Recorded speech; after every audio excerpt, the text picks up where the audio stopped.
നീണ്ടും വെളുത്തുകൂർത്തും വളർന്ന കൊമ്പുണ്ടേ, വളരെ ചെറുതാം കണ്ണുകളുണ്ട്, വലിയൊരു വയറുണ്ടേ, കറ്റത്തിളകും ചേമ്പില മാതിരി കാതുകൾ രണ്ടുണ്ടേ, കാലുകളല്ല കറുത്ത കരിങ്കൽ തൂണുകൾ നാലുണ്ടേ, കറുത്ത നിറമാണുടലും കാലും കഴുത്തുമെന്നാലും വെളുത്ത ഭസ്മക്കുറി പോൽ നെറ്റിയിൽ ഇത്തിരി മാണ്ടുണ്ടേ, കാലിൽ തടലുകിലുങ്ങുന്നുണ്ട്, വാലിളകുന്നുണ്ടേ, ആനക്കൊമ്പനെ ആകപ്പാടെ കാണാനഴകുണ്ടേ, ആനക്കൊമ്പനെ ആകപ്പാടെ കാണാനഴകുണ്ടേ, അമ്പലഗോപുര നടയിലൊരാന കൊമ്പനെ ഞാൻ കണ്ടേ, മുമ്പ് മുതൽക്ക് ആനയിലിത്തിരി കമ്പമെനിക്കുണ്ടേ, കമ്പമെനിക്കുണ്ടേ, കമ്പമെനിക്കുണ്ടേ. ആന ചിഹ്നം വിളിച്ചപ്പോ കുട്ടികൾ നോക്കി. ഗുരുവായൂർ ക്ഷേത്രത്തിലെ ആനയൂട്ടും ആനയോട്ടവും പോലെ പ്രശസ്തമായി കൊണ്ടിരിക്കുകയാണ് ഇവിടുത്തെ ആനവര മത്സരവും. ആയിരക്കണക്കിന് വിദ്യാർത്ഥികൾ പങ്കെടുത്ത ഈ അപൂർവ ചിത്രരചനാ മത്സരത്തിൽ നിറഞ്ഞത് പലതരം ആനകളാണ്. ഉത്സവങ്ങളിൽ പങ്കെടുക്കുന്ന ഗജവീരന്മാരും നാട്ടിൽ വിലസുന്ന കാട്ടാനകളും അങ്ങനെ കൊച്ചുകുട്ടികൾ കണ്ടറിഞ്ഞതും കേട്ടറിഞ്ഞതുമെല്ലാം അവരുടെ ക്യാൻവാസിൽ തെളിഞ്ഞു. ലോക ഗജദിനത്തോടനുബന്ധിച്ച് ഗുരുവായൂർ ദേവസ്വവും മാതൃഭൂമിയും ചേർന്ന് സ്കൂൾ വിദ്യാർത്ഥികൾക്കായി തുടർച്ചയായി 4ാം വർഷമാണ് ഈ ചിത്രരചനാ മത്സരം ഇവിടെ നടത്തുന്നത്. ആനയും അതിൻ്റെ ജീവിതവുമായി ബന്ധപ്പെട്ട വിഷയവുമാണ് കുട്ടികൾക്ക് ചിത്രരചനയ്ക്ക് പ്രമേയമായി നൽകുന്നത്. ഗുരുവായൂർ ക്ഷേത്രത്തിലെ ഗജനിരയിലെ നായകനായിരുന്ന ഗുരുവായൂർ കേശവനെയും നിരവധി കുട്ടികൾ ക്യാൻവാസിൽ പകർത്തി. ക്ഷേത്രത്തിലെ തെക്കേ ഗോപുരനടയിലെ ഗുരുവായൂരപ്പൻ ഓഡിറ്റോറിയത്തിൽ മാതൃഭൂമിയുടെയും ഗുരുവായൂർ ദേവസ്വത്തിൻ്റെയും പ്രമുഖരും ജില്ലാ കളക്ടറും പങ്കെടുത്ത പ്രൗഢഗംഭീരമായ ചടങ്ങ് ദേവസ്വം മന്ത്രി കെ മുരളീധരനാണ് ഉദ്ഘാടനം ചെയ്തത്. കുട്ടികളുടെ കലാവാസനകളെ പ്രോത്സാഹിപ്പിക്കാൻ മുതിർന്നവർ മുൻകൈയെടുക്കണമെന്ന് പറഞ്ഞതുപോലെ മാതൃഭൂമി അതുപോലെ തന്നെ ദേവസ്വം ബോർഡ് ഇക്കാര്യത്തിൽ സംയുക്തമായി നടത്തിയ ശ്രമങ്ങളെ അഭിനന്ദിക്കുന്നു. ശ്രീ സയൻകുമാറിൻ്റെ നേതൃത്വത്തിൽ കഴിഞ്ഞ 4 വർഷക്കാലമായിട്ട് മാതൃഭൂമി ഇതിന് മുൻകൈയെടുക്കുന്നു, ദേവസ്വം ബോർഡിനെ സഹകരിപ്പിച്ചുകൊണ്ട് മുന്നേറുന്നു. മാതൃഭൂമി ദിനപത്രം എന്ന് പറഞ്ഞാൽ നമുക്കറിയാം ഇന്ത്യൻ സ്വാതന്ത്ര്യ സമരത്തിൽ നേതൃത്വം നൽകിയ ഒരു പത്രം കൂടിയാണ് മാതൃഭൂമി എന്നുള്ളത്.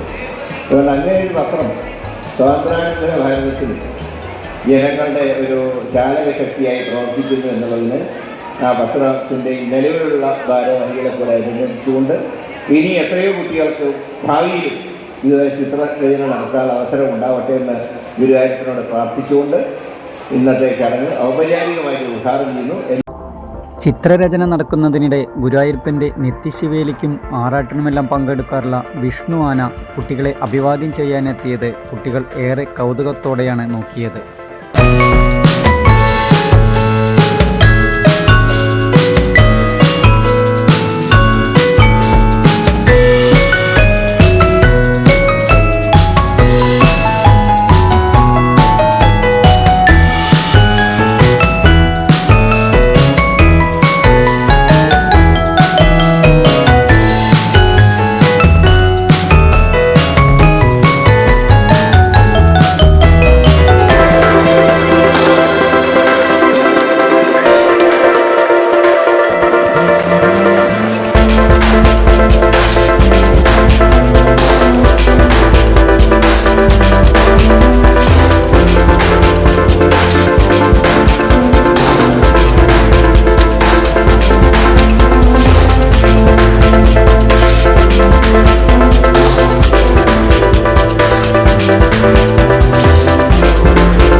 ഞാൻ ആനവർക്ക് വന്നിട്ടുണ്ടായിരുന്നു.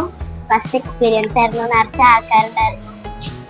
നല്ലതായിരുന്നു. പടം വര വിഷയമായിട്ട് ഞാൻ അവർക്ക് ആദ്യമായിട്ടാണ് വരുന്നത്. ഒരുപാട് കുട്ടികളുണ്ടായിരുന്നു. എനിക്ക് ഇഷ്ടമായി. കുറെ സമ്മാനങ്ങളും കിട്ടി.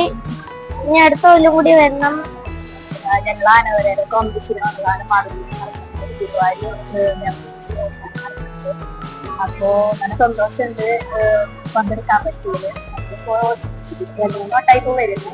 എല്ലാവർക്കും നല്ല സന്തോഷമായി വരാൻ സാധിക്കും വിചാരിക്കുന്നു.